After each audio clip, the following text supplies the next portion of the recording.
اس وقت 16 نامزد فنڈز بشمول سندھ صوبائی pension fund, Sindh social relief fund اور Sindh general protection investment fund کا انتظام کر رہا ہے۔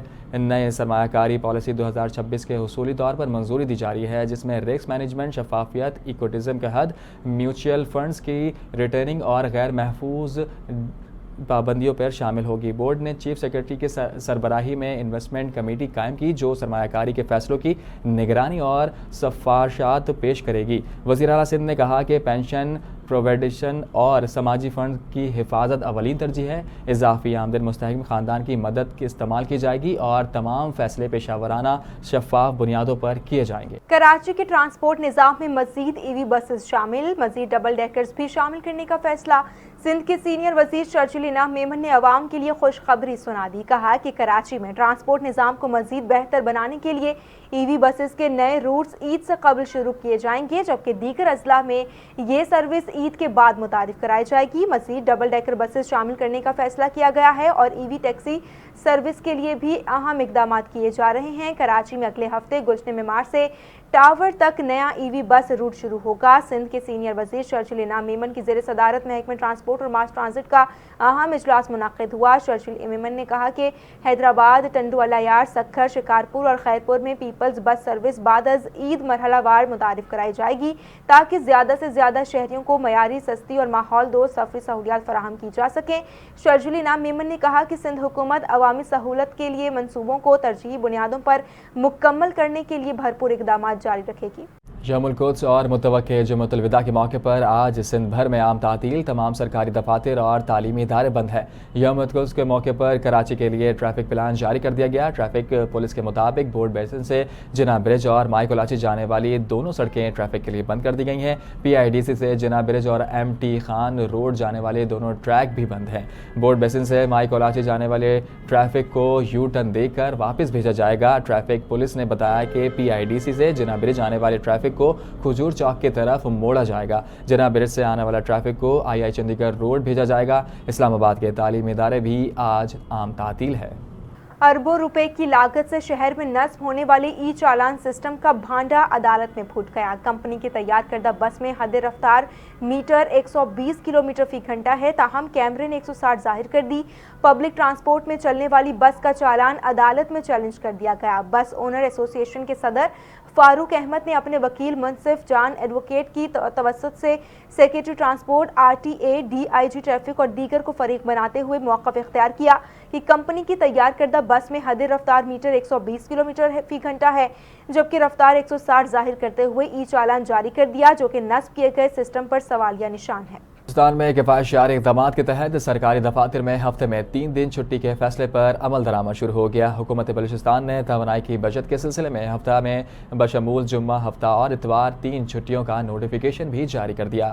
مختلف سرکاری دفاتر آج بند ہیں۔ حکومتی فیصلے کے تحت سرکاری دفاتر میں اب پیر، منگل، بدھ اور جمعرات کو کام ہوگا۔ وزیر اعلیٰ بلوچستان نے کہا کہ سرکاری انتظامات میں بہتری لائی جا رہی ہے۔ نئے اضلاع بنانے سے انتظامی کارکردگی مزید بہتر ہو جائے گی۔ اور اب رخ کریں کھیل کے میدان کا۔ پاکستان سپر لیگ کے سیزن 11 میں ڈیجیٹل ٹکٹ کے آپشن کا فیصلہ۔ پی ایس ایل 11 کے دوران مخصوص انکلوژرز کے لیے ڈیجیٹل ٹکٹ کا آپشن ہوگا۔ یہ آپشن کراچی، لاہور اور راولپنڈی کے میچز میں وی آئی پی اور پریمیم انکلوژرز کے لیے ہوگا۔ ان انکلوژرز کے ticket holder on line ticket دکھا کر گراؤنڈ میں داخل ہو سکیں گے، تاہم پی سی بی کا اس بار پی ایس ایل میں ٹکٹس کی قیمتیں نہایت ہی کم رکھنے کا فیصلہ کیا ہے۔ ذرائع کا بتانا ہے کہ پی ایس ایل 11 کے لیگ میچز میں ٹکٹس کی قیمت 300 سے 3000 تک رکھنے کا فیصلہ ہوا ہے۔ حال ہی میں ایک خاتون نے مسلسل گنتی گن کر 18 سالہ پرانا عالمی ریکارڈ توڑ دیا۔ یہ کارنامہ نائجیریا کی فیوروگیچی نے انجام دیا۔ فیوروگیچی نے 17 دن کے تک مسلسل اونچی آواز میں گنتی گنی اور روزانہ تقریباً 14 گھنٹے تک گنتی گنتی رہی۔ اس دوران انہوں نے 1 سے لے کر 10,70,000 تک گنتی مکمل کی۔ اس سے قبل یہ ریکارڈ 10 لاکھ تک گنتی تک کا تھا۔ یہ ریکارڈ تقریباً 18 سال تک قائم رہا۔ فیوروگیچی نے پچھلی بار سے 70,000 زائد نمبر گن کر نیا ریکارڈ قائم کر دیا۔ انہوں نے اپنی گنتی کا عمل یوٹیوب لائیو اسٹریمنگ پر نشر کیا تاکہ اس کی تصدیق ہو سکے۔ اسی کے ساتھ نیوز بلیٹن سے فی الوقت اتنا ہی۔ مزید اپڈیٹس کے لیے آپ دیکھتے رہیے NTN نیوز۔